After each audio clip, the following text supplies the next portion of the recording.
Hi students, in our last class we saw the summary of the poem A Legend of the Northland. It is all about a legend. Legend means what? Old traditional story. So this poem is mainly going to talk about an old greedy lady who denied to provide a piece of cake to Saint Peter, and therefore she was cursed and transformed or made into a woodpecker. So this poem is going to narrate a story in a form of a song, and therefore it is called a ballad. Come, let us analyze the stanzas. First, let us read the poem and then we can go through stanza by stanza. Away, away in the Northland, where the hours of the day are few, and the nights are so long in winter that they cannot sleep them through, where they harness the swift reindeer to the sledges when it snows, and the children look like birds' cubs in their funny furry clothes. They tell them a curious story. I don't believe it's true. Tis means it's the short form Old English. And yet you may learn a lesson if I tell the tale to you. So she is going to narrate a tale, story. Once when the good Saint Peter lived in the world below, and walked about it preaching just as he did, he came to the door of a cottage in traveling round the earth, where a little woman was making cakes and baking them on the hearth. And being faint with fasting, for the day was almost done, he asked her from her store of cakes to give him a single one. So she made a very little cake, but as it baking lay, she looked at it and thought it seemed too large to give away. Therefore she kneaded another, and still a smaller one, but it looked, when she turned it over, as large as the first had done. Then she took a tiny scrap of dough and rolled it flat and baked it thin as a wafer, but she couldn't part with it. For she said, my cakes that seem too small when I eat of them myself are yet too large to give away. So she put them on the shelf. Then good Saint Peter grew angry, for he was hungry and faint, and surely such a woman was enough to provoke a saint. And he said, you are far too selfish to dwell in a human form, to have both food and shelter, and fire to keep you warm. Now you shall build as the birds do, and shall get your scanty food by boring and boring and boring all day in the hard dry wood. Then up she went through the chimney, never speaking a word, and out of the top flew a woodpecker, for she was changed into a bird. She had a scarlet cap on her head, and that was left the same, but all the rest of her clothes were burned, black as a coal in the flame. And every country schoolboy has seen her in the wood when she lives in the trees till this very day, boring and boring for food. By Phoebe Cary. We have read the entire poem. Now let's go into the stanzas. She says, away, away in the northland. Away, away means very far away. In the northlands, somewhere in the North Pole side, where the hours of the day are few. Why the hours of the day are few? Hours of the day means daylight hours, daytime. During the winter, it is few, very little. And the nights are so long in winter.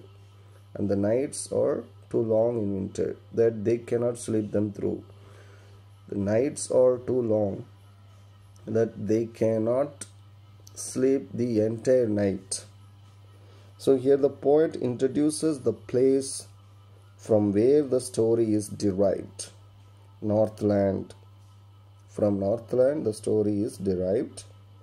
The poet says here that the days are short and the nights are long in winter, and it is very difficult to sleep for so many hours in the dark throughout the night. That's what the poet says. Look at the rhyme scheme of the poem. Northland, few, winter, though. Is there any? Northland, few, winter, though.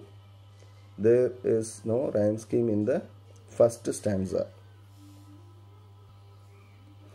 The second stanza says, where they harness the swift reindeer. Harness means they tie, they control, they capture. A swift, very fast, quick moving.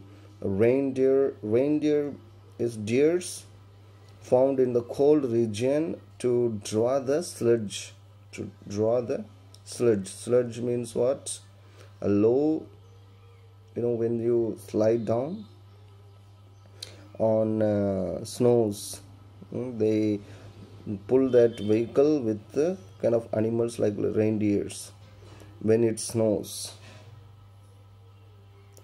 And the children look like birds' cubs. Why? Because it is too cold and the children wear furry clothes, and therefore they look like birds' cubs, little ones, little birds, in their funny furry clothes.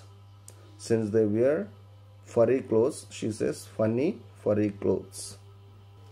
Here the poet continues to give a description in the second stanza of the people of Northland. It is a description of the people of Northland, how they live.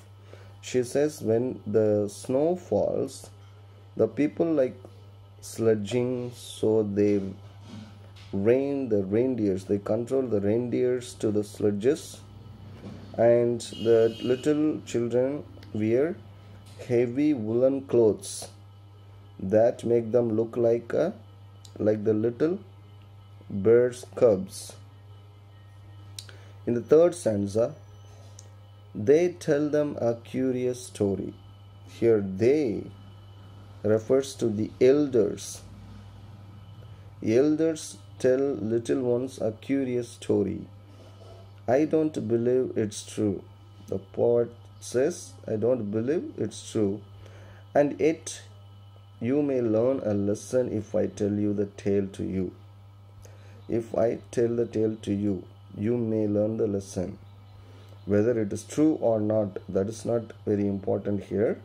But through this, I may teach you a lesson. So the poet informs how the elders tell their children strange and curious stories. Although the poet doesn't believe the story that she had heard as a child, she feels she should narrate the story nonetheless, as it had a good message for us. Since it has a good message for us, for all of us, so the poet is ready to narrate this story. Once when the good Saint Peter lived in the world below and walked about it preaching just as he did,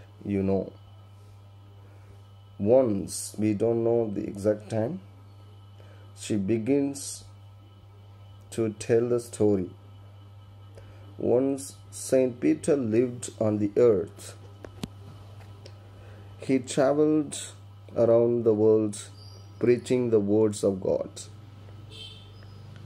He walked about it preaching just as he did, Saint Peter was a follower of Jesus Christ.